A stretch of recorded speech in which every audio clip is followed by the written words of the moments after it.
ya nanga pasi ya nolela ya nanga pasi ya Nzumba ya yoki otiki biso ya yoki mawate otiki bana bana mike bana babungana mama bango ya otiki bana nani ya Rebeka mwana no ya papa kudia nana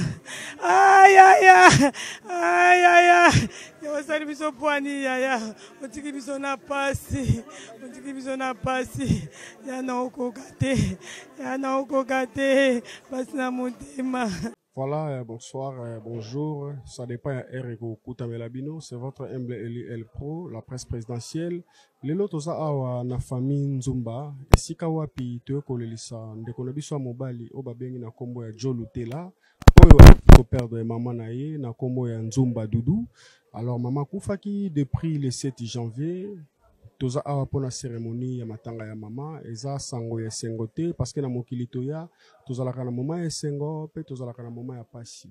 Alors na moma oyo eza moma ya pasi parce que to père de maman o azalaki très cher na famille oyo wapi atiki pota na bana azalaki na bana 6 et puis azana bandeko na misusu ya basi ba différents familles za munene.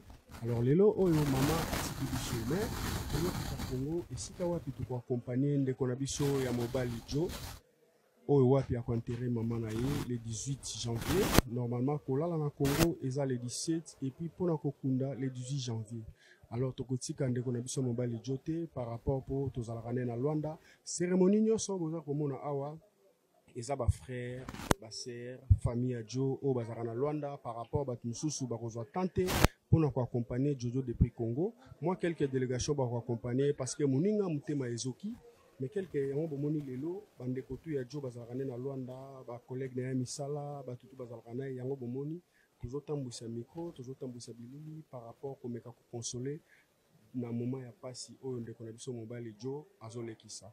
Mais yango bozala wana par rapport ya ko consoler jusqu'à la fin parce que ça la passe na lelo oyo ko perdre maman za moto oyo afanisaka famille afanisaka bana azomona rande kwa mobali azotambola azokita orke pota motema eza ya kozoka bato oyo bakufela nde bayebi pasi ya kokufela eza moment moko eza trop dire na yango tokozala na Jojo bozomona tozokota siko partout tobanda kolakisa bato oyo baza bandeko ya Jo bato tu oyo baye kolelisa Jo awa na kati esika wapi tozolelisa Jo bokomona famille ya Jo biologie bandeko na nyonso bokomona batu différent ndenge na ndenge oyo bo comprendre que non toza vraiment sur place na matanga tozokota na kati po bomona bilimo bilili ndenge otambola. Merci beaucoup.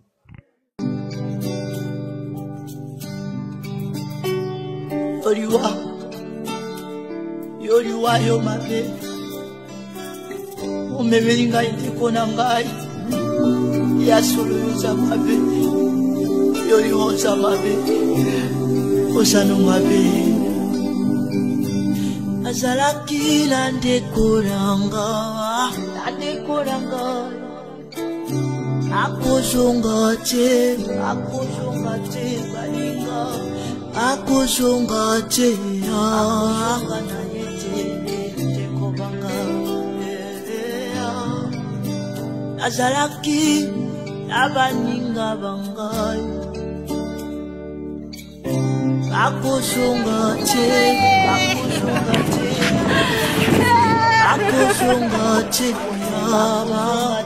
baninga banga akozonga te azalaki tababoti bangai akozonga te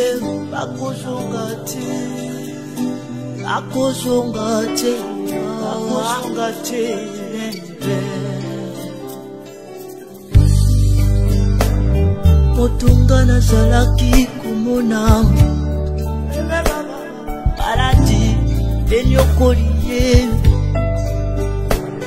akufiake na lilita moninga agananga yakiena paradi ekotila nzoto ya ndeko na nzoto atekonanga enyokoli ye eko akia kozonga te kozonga na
Moninga malamu, deko malamu,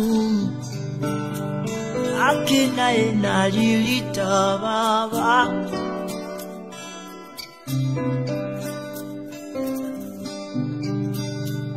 Moto nazala kyomona na komona ete,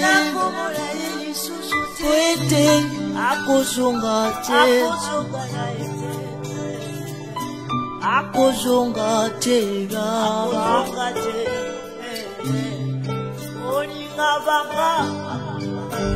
Yoli wa olobako ya kipola masumu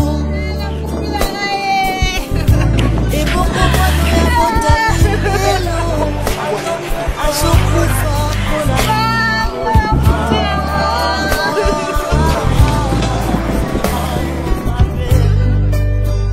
mwanangani alobaka te ayebi atali sumutere lokumbaka ye mpona lilyango liwa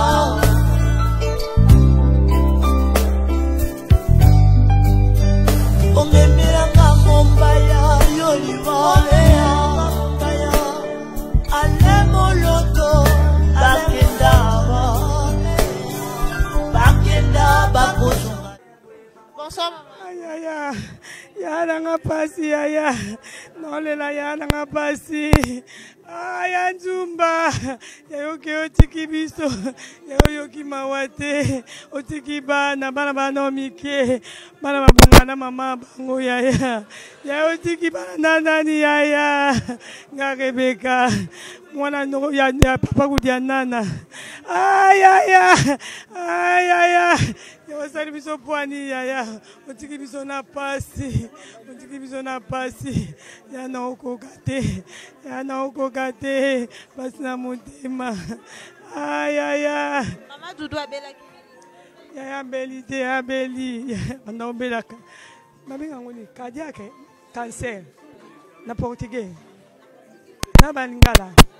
Yaya babia zaki na cancer, zaki obela cancer. Mais women n'ont été dérangés mingité. Ndenge bimimba la moko na hôpital na kokufa. Mundenga osalate. Soke za liwa nzambe nzamba zo lokumu. Mais soke za bata mokili. Nde bazo lia kaka balia kaka. O balie ezala suka. Balie tata, balie kartushi. Balie suko lia Nzumba. Ekoki esuka. To suka wana. Ala minga olobate. Maladi yango eumela. Et où me libendate, où me nangote, yaya zaki bien, azaki toto makasi. Maladi dès qu'à faire ça, 1 mois 3 semaines. Yaya kufi. Message nini au passé na bato? Message na passé na bato ba Holanda ngai. Ndenge zambo ende to koma otamwa na bantu to koma otamwa na maladi. So moni maladi, faut ki mambangu na hôpital. Balandela yo yaya tanga yeko yeba ke ezaki boye, ezaki de retard. Nzoka ezaki de na maladi na nzoto. mais nyonso topesa wana maboko ya nzambe nzambe ye moko ayebi soki eza ya nzambe nzambe azwa lokumu soki eza ya bato ya mokili jugement na bango epa nzambe. Voilà, merci beaucoup. Voilà, quand on est FC Kibino, tokotambola partout, tokolaksa image ya matanga ya ndeko na biso frère Joe Lutela o ya kufela ki mama. Bon comprendre ka émotion, azana moi courage par rapport au pays, il faut aloba emo parce que muto akufi, azana muto asala yeke non aya na mokili, nazo pesa et moi mes condoléances parce que nazana mo na caméra. Joe, bonsoir. Bonsoir. J'espère que ozana moment moko eza trop dire, mais il faut ala kan ba courage et belé. Par rapport à Batu Obaye Kolanda na matanga nini ko koloba na message ne ko pesa parce que on a un moment ko ya passe. Premièrement merci à tout le monde parce que ils ont Batu ba na me bien peut faire ça la main. Ils se sont disposés ba ole la nangai. Donc l'on a roloba na merci parce que ils ont facilité comme on a ba papa ba maman. Plus dimanche, il y a certaines personnes qui vont à l'église, mais bon, donc ça me va droit au cœur. Merci à tout le monde, merci à mes amis et connaissances, merci à ma famille. Donc, ils ont facilité, voilà, pour perdre maman. Donc, elle était tellement chère pour moi, pour toute la famille, mais tout ça là, mais Nzamba a décidé autrement.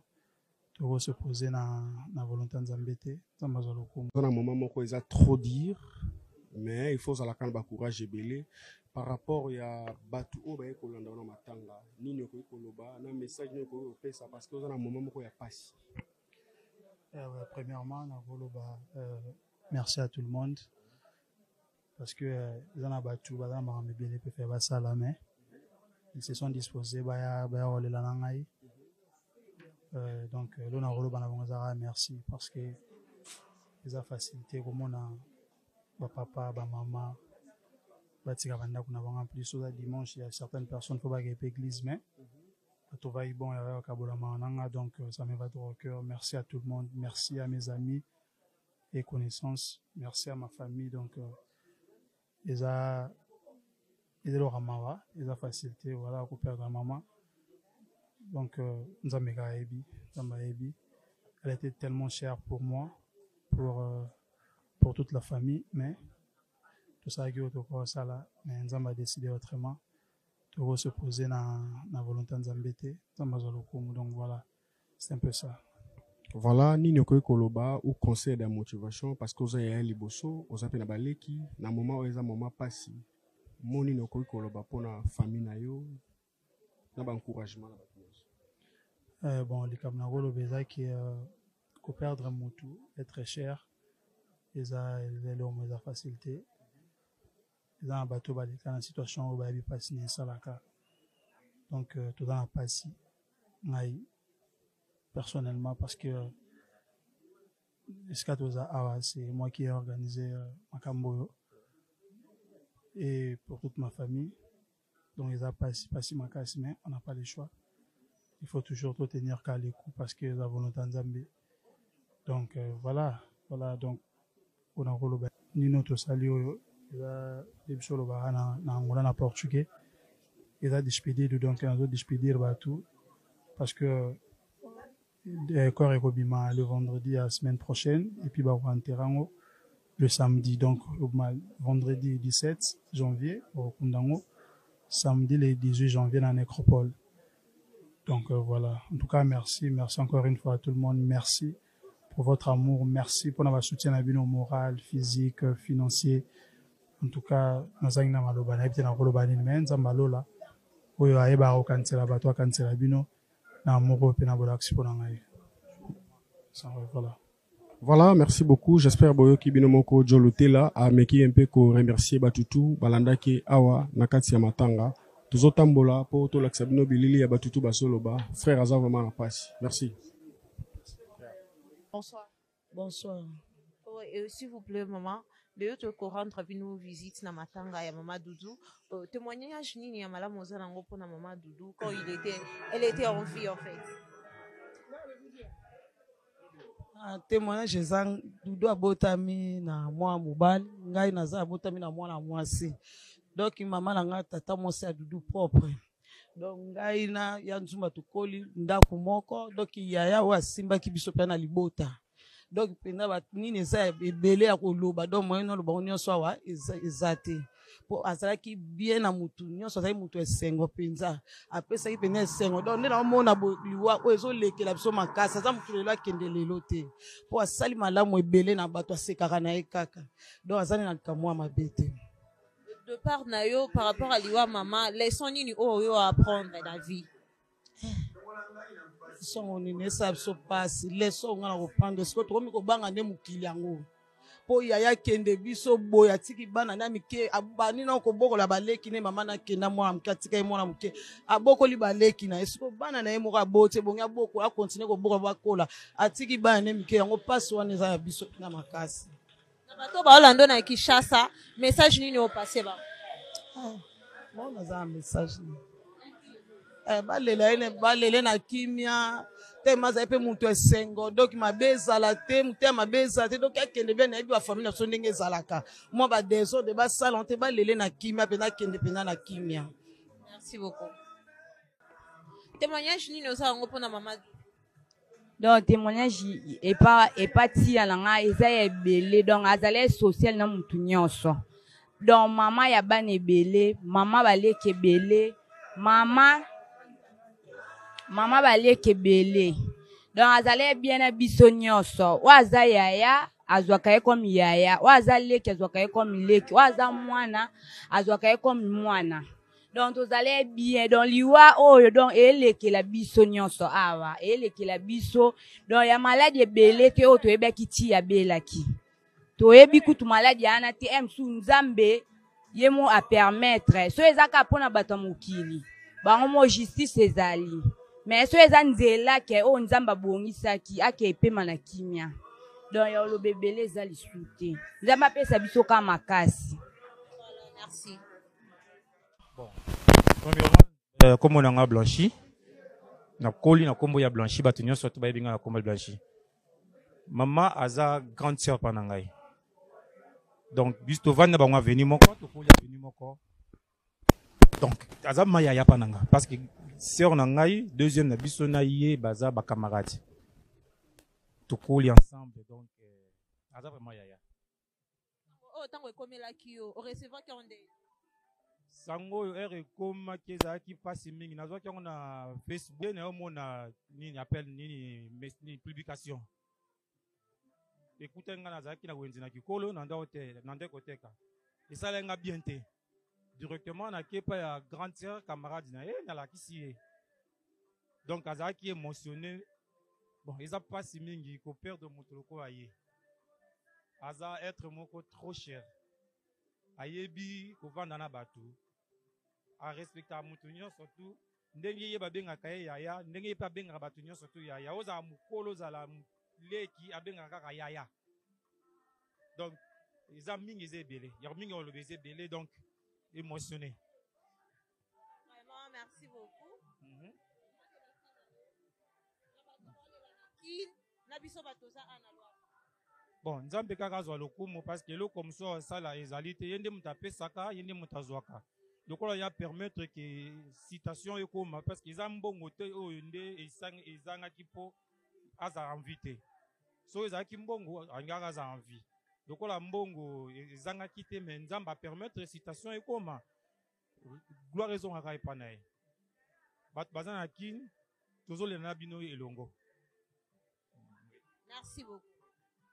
Bana mama Dudu comment? Bon, ngai pananga azali mwana. Aza mwana ya yaya en plus na âge na nga na ye pe a mukolo. Donc so na benge yaya na kobenga ye yaya mais abenga nga mama leki. Azaki ya moko malamu donc malamu ezebele. Na tika komona kutu ya mabete tokoli biso ensemble. Tia bandiko bota bana na ye biso ensemble bana na ye to me mama ona mikongo biso to kiba ndeze pa na ye.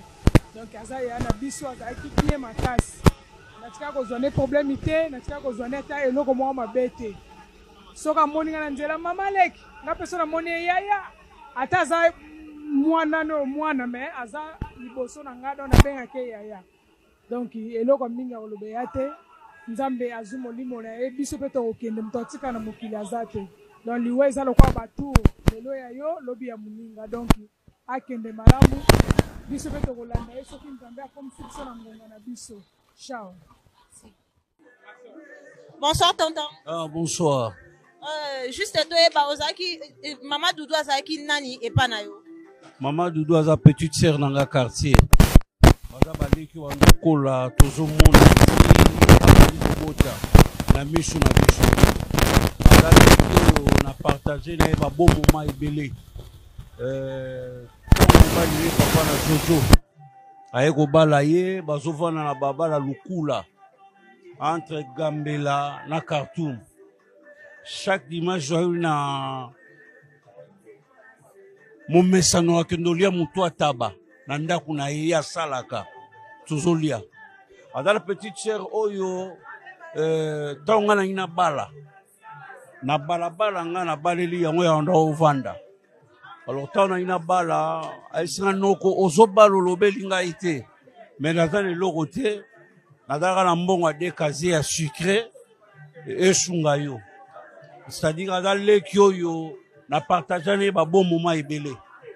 Dernièrement on a quelque Kinshasa na kutani na bana na tunie ba esingano maman koma na Kimbangu. Mais j'ai pas eu la grâce à okuta na iti na zongi nde na moni mwana benga bi papa maman kufi. Voilà, dans les on a partagé ba moment ebele ya bien. Message wana eliwana yetango ekomela kiyo. Osantaki yango comment? Non, betsenga mutu. Tant na tali yango na Facebook mbamona bengi mwana. Na bengi Jojo ngabi Jojo mami na oyoka. Mwana kwa répondre ngata zolela. Doka mwana nga na memaki na kwa otike bongote. Na kati misala na yeko rejoindre ye. Tant mwana moninga kokaite. Na soulager ye et puis na pesi ba force. Na bien nzela na biso nyonso zwa courage. Voilà, c'est pour cela lobi naza na mateya. Mais pour na kolela leki na ngai on a préféré lelo na la libanda. Voilà. Merci beaucoup. Merci. Bonsoir tata. Bonsoir. Bon, toye ko rendre mino visite na matanga. Et tango zaki message ya sangwa matanga Mama Doudou ekomela ki comment? Isali pena pasi makasi. Pasi tisiko nazokoka te naondima te ya nzumba kufi nazondima kutu teke ya kufi naondima te naokoka ata koloba kutu te nzambe ka yenda yebi